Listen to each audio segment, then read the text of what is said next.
Dari 4 laga yang sudah dijalani Indonesia di babak kualifikasi Piala Dunia 2026, kita menghasilkan 7 poin, yang mana kita 2 kali menang lawan Vietnam, dan 1 kali seri melawan Filipina, dan 1 kali kalah melawan Irak. Hasilnya terlihat di klasmen kita berada di peringkat 2 dengan 7 poin, sedangkan Irak menyapu bersih seluruh pertandingan dengan kemenangan. 4 kali kemenangan berarti 4 kali 3 yaitu 12 poin, gitu, yang artinya mereka sudah dipastikan lolos ke putaran ketiga kualifikasi Piala Dunia gitu. Nah, sekarang kan di grup Indonesia sendiri tinggal mencari peringkat duanya, apakah itu Indonesia, Vietnam atau Filipina gitu lah. Yang artinya peluang kita lebih besar lah dibandingkan peluang negara-negara lain selain Indonesia begitu. Nah, di video kali ini aku akan mencoba membahas seberapa besar peluang Indonesia bisa berlaga di Piala Dunia 2026. Apakah memungkinkan ataukah sebuah mimpi yang ada di siang bolong kayak gitu. Oke? Nah, begini. Ada beberapa putaran untuk masuk ke Piala Dunia gitu loh. Oke, sebelum itu aku akan bahas dulu.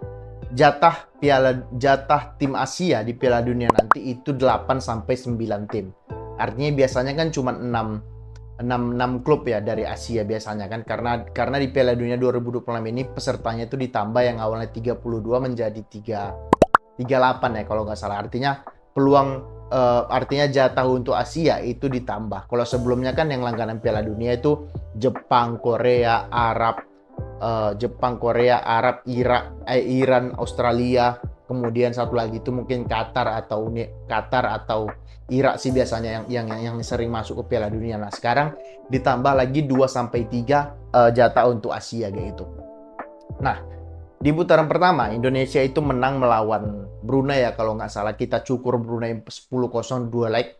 Ya, dua leg total golnya itu hampir 10. Kemudian dan di babak kedua itulah sekarang gitu. Di babak kedua ini Indonesia sudah ada di peringkat kedua, yang artinya peluang kita lebih besar daripada Filipina maupun Vietnam yang untuk melaju ke putaran ketiga. Nah, di babak putaran kedua yang sekarang ini, peringkat 1 dan 2 dari 9 grup yang ada, zona Asia itu akan diambil untuk melaju ke putaran ketiga. Oke.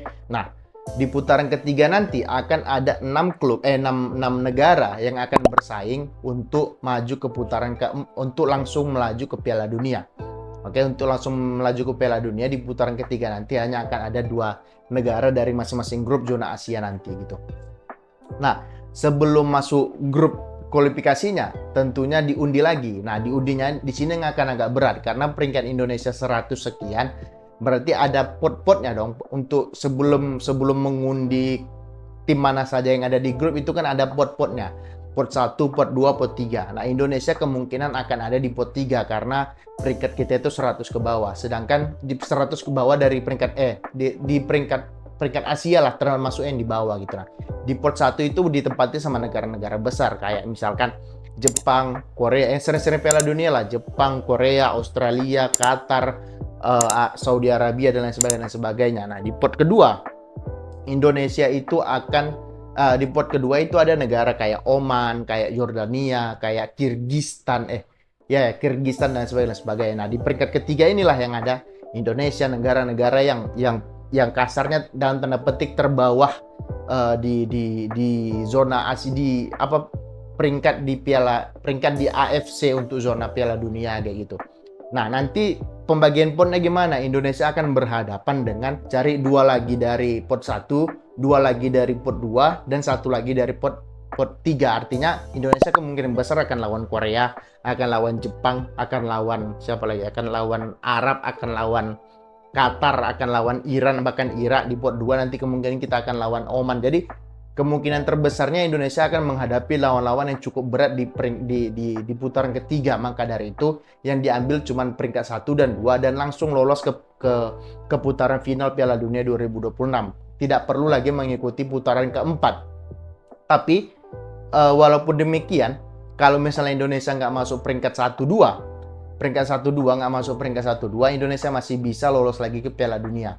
Dengan cara apa? Di putaran keempat. Nah, di saran masuk ke putaran keempat ini adalah di peringkat ketiga keempat dari masing-masing grup di putaran ketiga ini akan masuk ke babak putaran keempat. Oke, di babak putaran keempat. Nah, di putaran keempat ini yang diambil itu cuman peringkat satu dari masing-masing grup di putaran keempat ini gitu. Nah, kemudian peringkat dua dari masing-masing grup ini tadi akan melakukan yang namanya playoff zona antar federasi. Bisa aja misalnya Indonesia nggak lolos dari putaran ketiga, tapi kita masuk ke putaran keempat dan kita menduduki posisi 2 dari grup di putaran keempat. Kemungkinan besar kita akan melawan misalkan dari zona Eropa, misalkan kita akan jumpa Denmark gitu, bisa aja. Kemudian kita akan jumpa siapa lagi? Jumpa Bolivia, akan jumpa Meksiko ya. Begitulah kurang lebih. Nah, di zona playoff ini kalau Indonesia nggak bisa juga ya nggak lolos gitu. Cuman itu kan kalau kita mau bicara caranya. Jadi masih panjang, masih ada ya kurang lebih 2 atau 3 putaran lagi yang akan diikuti Indonesia untuk masuk ke Piala Dunia 2026. Cuman menjadi pertanyaan, apakah realistis untuk kita masuk Piala Dunia di 2026? Kalau aku pribadi sangat nggak realistis gitu. Alasannya apa? Begini, rata-rata usia pemain Indonesia itu 23 tahun. Yang di atas 23 tahun atau 25 ke atas itu cuma beberapa pemain. Yang senior lah kita bilang. Sandy Walsh, Shane Patinama, Jordi Amat, Kambuaya. Udah cuman itu doang yang sering dipanggil ke timnas, cuman mereka doang. Selainnya kayak Marcelino 19 tahun. Jay Itzes itu 23 tahun. Elkan Bagot 22 tahun atau berapa sih?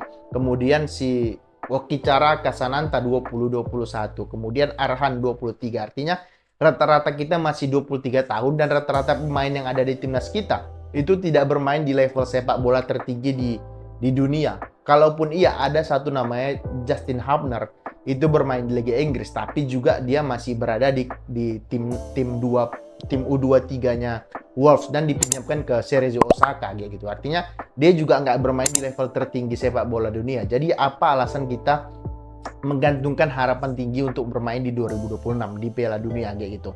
Nah, kemudian yang menjadi masalah lagi adalah, bukan masalah sih, yang menjadi fokusku adalah yang mungkin di kualifikasi Piala Dunia kali ini kita cukup untuk mencari pengalaman saja bahwasanya berada di permainan sepak bola modern tertinggi itu kayak gitu loh rasanya. Artinya kita fokus di 2030 yang akan dilaksanakan di 3 benua kayak gitu. Fokus untuk Piala Dunia di 2030 karena di 2020 pemain artinya kan ya kurang lebih 2030 berarti berapa tahun lagi? 6 tahun lagi, 2024 sekarang tambah ya 6 tahun lagi. Berarti pemain-pemain kayak Hubner, kayak Jay Itzes, kemudian Hernando, kemudian Rizky Ridho, Hubner dan lain sebagainya sudah berada di usia 28. Artinya usia matang pemain bola. Ya kan nggak ada yang tahu karir kita, nggak tahu Hubner bisa aja nanti main di Chelsea kayak atau di mana, kemudian Jay Itzes bisa aja bermain di Juventus atau dan lain sebagainya. Artinya mereka sudah memiliki cukup pengalaman untuk berlaga di level tertinggi sepak bola. Gitu loh. Jadi kalau aku pribadi sih nggak melihat mungkin kalau kita, bahkan kalau feelingku kita lolos ke babak putaran keempat itu aja udah syukur alhamdulillah. Seperti yang aku sebutkan, kemungkinan kalau kita masuk ke putaran ketiga gitu kan, kemungkinan besar kan lawan kita kayak Korea, Jepang, Arab Saudi, Qatar, Uni Emirat Arab, Jordania, Oman.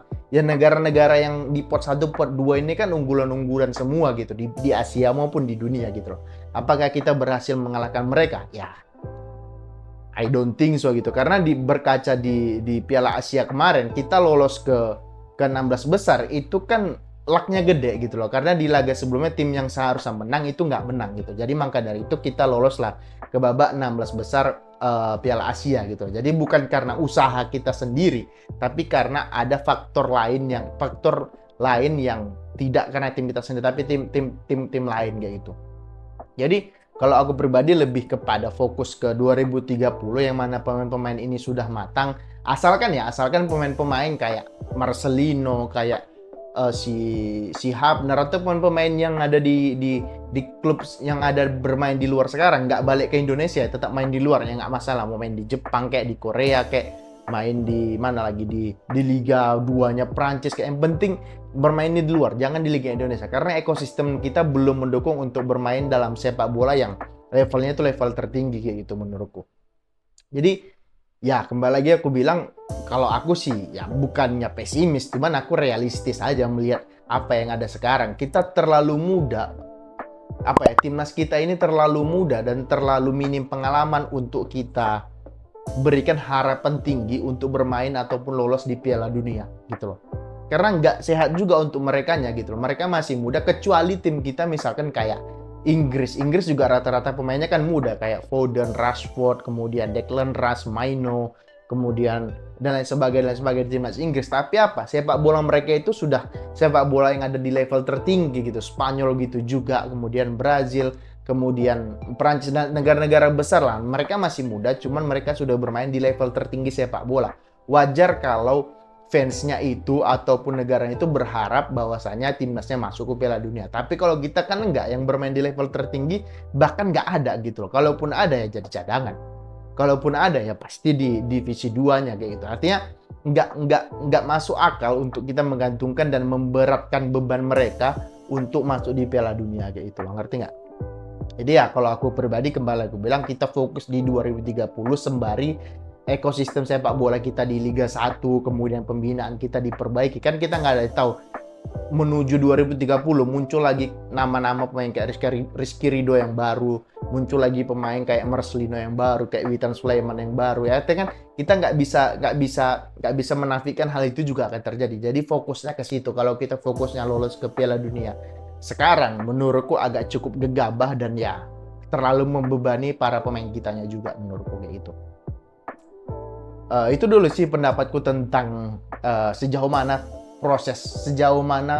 kans Indonesia untuk lolos Piala Dunia 2026, yang mana menurutku itu nggak realistis, tapi kalau kita optimis tetap cuman nggak realistis menurutku. Oke, terima kasih bagi kalian yang nonton, silahkan di subscribe, di komen, di like. Bagi kalian yang nggak suka ya apa sih di skip aja. Oke, terima kasih, semoga terhibur.